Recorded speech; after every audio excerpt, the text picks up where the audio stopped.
Greetings, it's Tim Johnson here from Recovery, Strength, Hope and Courage. Sorry about the camera being a bit wobbly, but I've just broken my camera holder. So at the moment I've just glued it and it's drying. Typically clumsy as ever.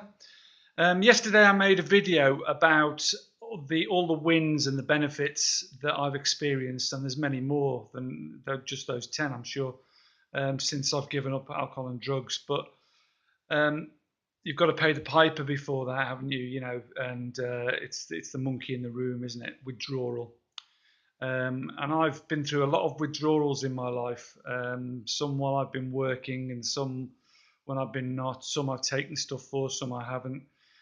But there's no kind way. I'm not going to beat about the bush with this. I'm going to tell you exactly what happened with these two withdrawals that I've had, because I've had a withdrawal from opiates in August, nearly 7 months ago now, and a withdrawal from alcohol, which was in November, nearly 4 months ago now. And there was a space of 3 months between those withdrawals for certain reasons. One is that I was using the alcohol as a crutch after giving up the opiates. And the other is I couldn't have done it anyway. I couldn't have withdrawn from both at the same time because it would have killed me. So there's no way I'm going to sugarcoat this. Withdrawal is extremely hard. It's probably the hardest thing you'll ever do in your life. It takes a lot of courage, a lot of guts. And I understand that this is a bit of a generalization, isn't it? Because a lot of you are working fathers, working mothers. You've got children, you've got responsibilities. And as I've said before, for me, it's probably been a bit easier in as much as, well, easy is probably the wrong word, but in as much as that I'm retired here on my own. But then I had money in my pocket, and I had a sort of loneliness, if you like, to deal with as well. The first thing I would say about withdrawal is that if you can get anyone around you to support you, it's going to help you immensely. So your husband, your wife, anyone in your family, your mother, your father, friends, whatever. If you've got a good support network that's dropping in on you and checking you're okay, that's a massive boost for you, a massive help for you.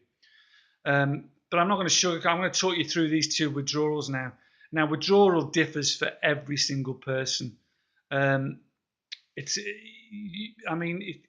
depends what sort of drugs you've been taking to start with, obviously, the amount of drug you've been taking, the length of time you've been taking it, and this goes for alcohol as well, etc., etc. It goes with genetics, your body type, the size of your body, you know, how quickly your body metabolizes, all sorts of equations. So there's and many people have made withdrawal videos like this, you know, with all the pills and potions that will help you to get through it and their experiences and whatever. So I'm not saying anything new here, really. I'm just telling you what was different for me this time, and how I did it. I'm just passing on my experience, and I'm not a doctor, so anything I say about vitamins and stuff, it's only because I've experienced it. They've helped me, etc. And the same with my alcohol withdrawal. So yeah, you know, it's different for everybody, and the intensity of it is different for everybody. And sometimes people can get through it amazingly easy, and other people, you know, depending on their use, etc., it can go on for you know, weeks, if you like. The hardest part is not necessarily the physical withdrawal, but the mental withdrawal as well on top of it. So I went into my opiate withdrawal absolutely determined that this was going to be it this time, because I knew I was dying. You know, it got a lot worse after I'd withdrawn from the opiates with the alcohol, but at the time, you know, I just really had enough. I wanted to see my daughter. You know, I'd explained all this about my daughter seeing me at the state I was in at Christmas and crying, and I just wanted to be well for them, and I wanted to really make this withdrawal, and it sounds really stupid, but as memorable, as bad for me as possible, you know. So I would never want, because sometimes it's easy with withdrawal just to forget how bad it really was, you know, and on you go, you know. So I wanted to remember this one, you know, and the pain.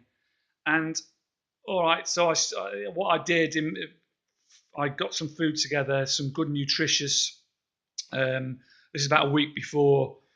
Luckily, I'm a chef anyway, so I was okay, and I know my nutrition.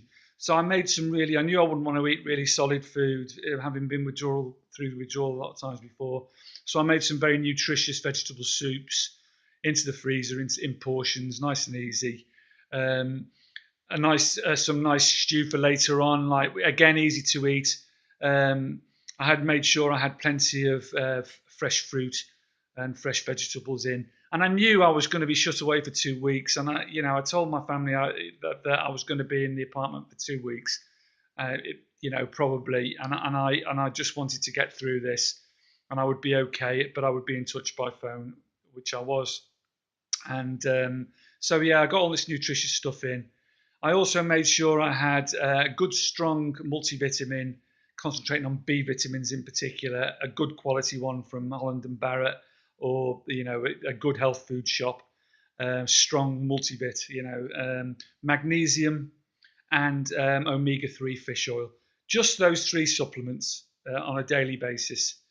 I knew I wouldn't want to eat for a few days into it, so I made sure that again I had access to plenty of fluid, obviously, and had loads of lemons in, because just a little bit of squeezed lemon juice in the water is really good for you. It's for electrolytes, and it rehydrates your body really quickly, and as you know, you lose a lot of fluid in lots of ways.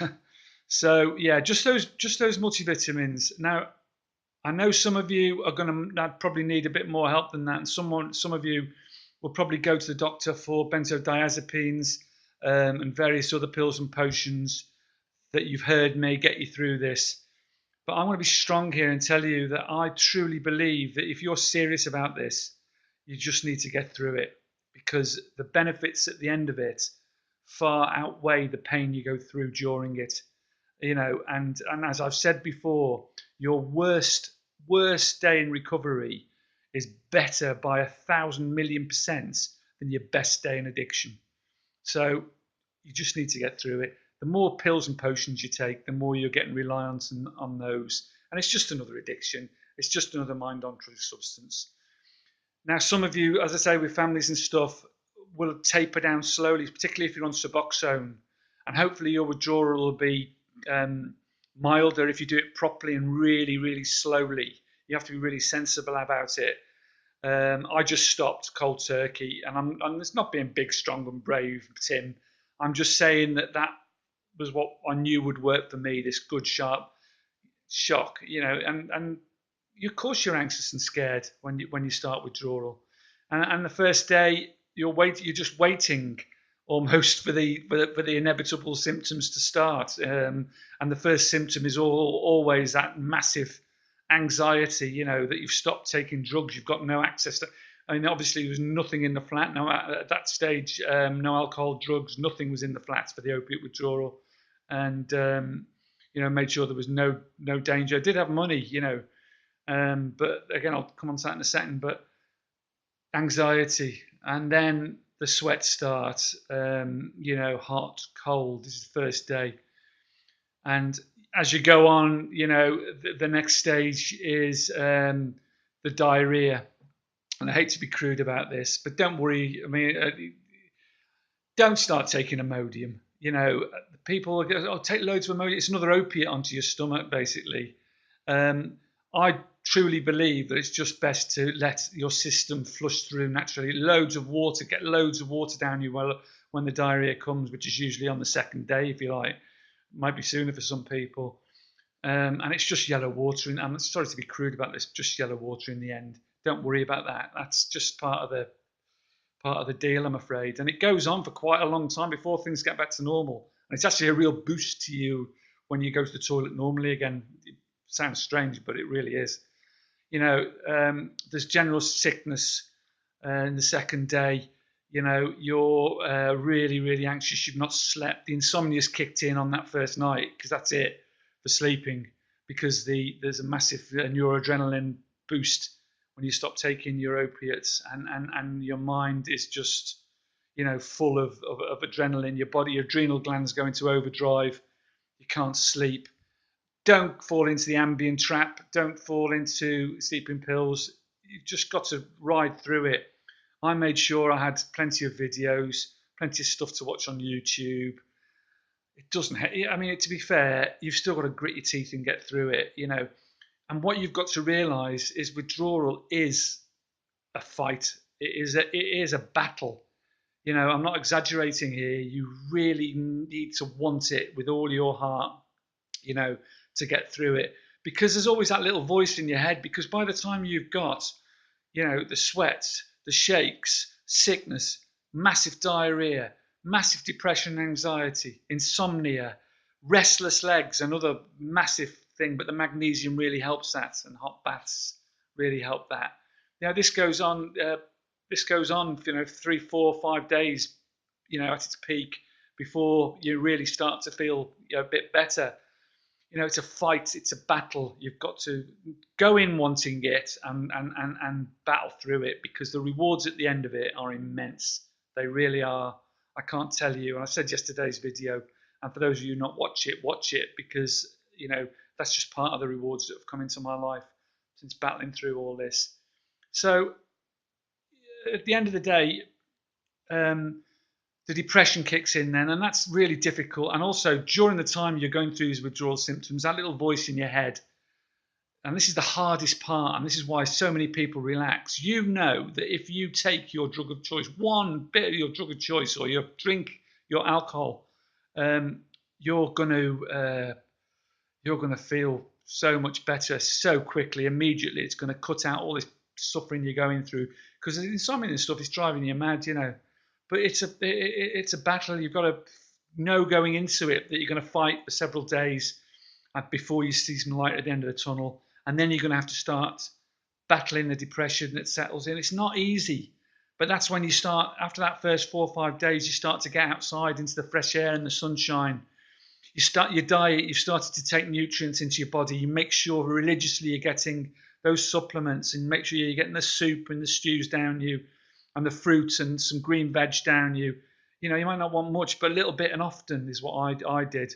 And then got out slowly, and it might be just 100 yards. That's because your energy levels are going to be down for days and days and days, probably for 8 to 10 days before your energy levels start to lift up again. And that's if you're getting all the nutrients and water you need inside you. So make sure you do that. That's, you know, what else can I say about it, really? You know, it's a battle. You've got to, if you want recovery, you've got to win this battle. You know, you've got to win this battle. It's a necessity. You have to go through it. There's no pain, no gain, as they say. And that's a flippant way of putting it, because withdrawals, people say, oh, it's like a flu. It's worse. Not, you know, it is worse than any flu you've ever experienced, because the pain in your joints, the legs, the insomnia, the sweats, the sickness, the diarrhea, the malaise, the lack of energy, the depression, the anxiety. It's all that. I'm painting a horror story here, but go in with your eyes open, because you're going to have to face this. But not everyone will face it as bad as other people. Like I say, there's lots of different levels of withdrawal. So please, if you've tapered properly from your Suboxone and your other drugs of choice, and you're, you know, depending on your use and everything else. I mean, I was an extremely heavy user of drugs and alcohol. So for a long, long time, 30 odd years. So mine was a particularly rough experience. But I got through it, and I'm a coward really deep down. I'm not particularly strong sort of person. And if I can do it, you can do it. Anybody can do it. And I just will say now, good luck to you, and God bless you. Please go for it. It's worth every bit of pain you go through to feel that recovery at the end of the day.